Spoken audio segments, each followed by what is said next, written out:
Hey, my brothers. Hugh Halter here in the basement of the Post Commons. I am actually Sunday morning, probably about 9 o'clock, and I'm feeling a little COVID-y. I got a little fever, so I thought I would try to just work it out. So I'm enjoying a little Sabbath rest down here, tinkering along. We are doing what they call pivoting. Pivoting is when your present business plan ain't working, and so you try to do something else. So I think we made I don't know, a couple $100 a day here at the coffee shop, and I think it's costing us about $400 a day. So that's a great business plan. So we're actually, through that little black door is going to be the Commons co-working space. So I'm down here trying to whip things together. Maybe that will cut it, I don't know, but we'll see. But anyway, COVID's latest victim, did you hear? COVID's latest victim is the movie industry. Do you remember, I was just thinking today, do you remember going to Blockbuster Video, like they had Blockbuster shops all over? Prior to that, we went to these things called movie theaters, and then Blockbuster came out, and it gave us low middle income people a way to have a nice time with our family, our kids, and not spend $1 million. So if you remember, going to Blockbuster was a big deal.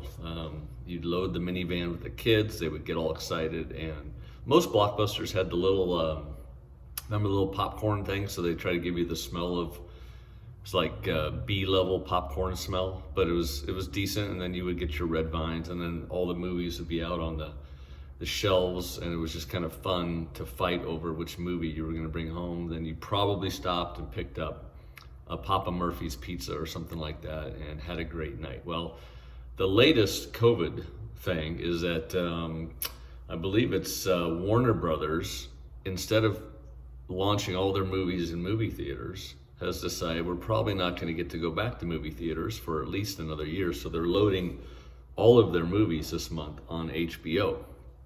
And so you will never again get a chance to smell real popcorn. You're gonna have to get the Orville Redenbachers and just try to make it work. But isn't that weird? Like the pandemic is literally reordering reality.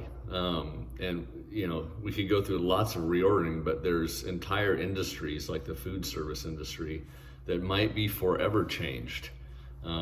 30 years ago, if you remember, there was no cafe, like outdoor eating at all. Even in nice weather, you would go inside a restaurant. Now it's maybe reordering to a more cafe style, and maybe it's reordering to where there may not be that many restaurants at all when this is over. Now, even the entertainment industry, we may not re-enter theaters, maybe for a long time, but it's just kind of weird to think about, like total reordering. And we're in Advent, week 2, and we're trying to really think through how the appearing of Jesus, or the waiting for him, because that's what Advent is. It's waiting for his appearing. Trying to really think through, you know, what type of impact that's having on us. But if you think about Jesus coming into the world, at the time that he did, he had not spoken to any prophets. So he hadn't spoken to God's people, Israel, through a prophet for about 300 years. And so if you are freaking out that we're homebound for this whole year, and maybe another year, we might get, I think Gavin just made you guys stay home again in California. Illinois, they're about to do a home order probably. But you think about maybe 2 years in your house and we're losing our minds. Imagine 3 years of literally spiritual darkness where God is not speaking to his people. And all of a sudden, Jesus shows up and he begins to teach about the kingdom of heaven, and nobody got it right. Nobody actually understood what he was actually talking about. But he was really talking about a complete reordering of the way the world is. In Isaiah 9:6. By the way, if some of you cats are like hanging in with these videos, but you're really not sold on the whole Jesus story or the whole Christianity, maybe some of you need some proof. But one of the things that really brought me around in my early 20s was just going through all the prophecies in the Old Testament about the Messiah and who he would be and where he would come from. And there's over 100 specific prophecies And these are written 700, 800, 600 years before Jesus shows up, but there's a lot of them. And Jesus fulfilled every one of them. And I remember reading from a non-Christian numerologist that just said it defies the reality of odds that somebody could fulfill all of these prophecies. And one of them is in Isaiah 9:6. And it's one that we read during Advent a lot. And it's to us a child has been born, unto us a son has been given, and the government shall be upon his shoulders. And we'll call him Wonderful Counselor, Mighty God, Everlasting Father, Prince of Peace. And then Jesus shows up. And what that was really talking about is that there would be a reordering of the government. That as everybody saw things in kingdoms back then, is whenever a kingdom would take over, a new regime would come in, and then a new government would take place. So just like we're seeing with Biden and Trump, if we lose Georgia and a few other things to the Democratic side, there might be a complete reordering, because then they'd have power. It'd be like a total sweep, right? Well, that's what a kingdom would do. It'd be a total sweep. They would never actually even leave the old king alive in most cases. And so you would wipe him out, his family, and all of the dudes that were trying to push his governmental movement along. Well, the prophecy about the coming Messiah is that he would have a new government, and the government would be upon his shoulders. And so Jesus comes in, and a lot of people were looking, so they were sort of adventing, they were looking for this new king, and they had no idea what he was bringing in. And if you and me were back then, we would have missed it as well, because everybody viewed, if you were Jewish, you viewed the world and kingdoms in the context of the temple or a place to worship. You thought of authority, priests and people that would be over and have authority over people, and so on and so forth. You also thought through your religion in the scope of nationality. So we're Israel, and everybody else that's not Israel is not a part of God's deal. So if we were looking for a new Messiah, they were primarily looking for a governmental, warlike sort of general type of figure that would do that. And Jesus comes in, another fulfilling a prophecy, riding in on a donkey, not riding in on a big black steed like a normal king would do, and so forth and so on. So Jesus starts to go, okay, my kingdom is kind of like this, and then he'll say the kingdom's like that. He had to actually reorder everything. One of the reorderings was in this parable that he taught about this father. And of course, in Jewish context, the father runs the show. And so the father has a son who wants his inheritance early. He essentially wants dad to give him the car keys and just let him run amok. And the dad says, son, here's the car keys. Probably better that you not go or not take them, or leave the family yet, but do what you're going to do. So the son takes off the car keys, wraps the 56 Chevy around a pole, and ends up sleeping in the wrecked car, essentially eating out of a pig slop. And then he finally can't handle it. He comes back home, he's groveling. And if you remember the story that Jesus told, it's the father of the prodigal son. It's the prodigal father that sees his son coming after he trashed his car and basically dishonored the father. And a father doesn't sit there on the porch waiting for the son to come up and then grovel. He actually sees his son and he runs to him and celebrates that his son is home. So that story is something that every one of us as men need to hear, because we constantly feel like we fail spiritually, especially in our interior life. And we constantly feel like God's the type of God that's just going to eventually lightning bolt us. And here Jesus is reordering the way that we're going to see God. And he shows us what the heart of God is like.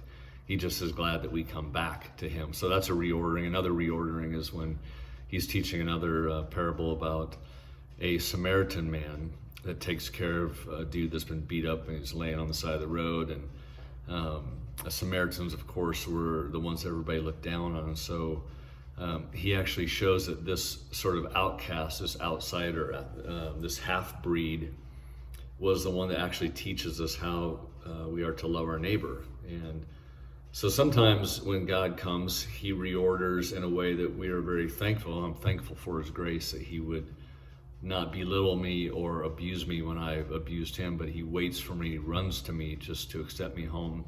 We love when God comes to us like that, but sometimes God's appearing to us also challenges deeply the way that we are thinking about our own life.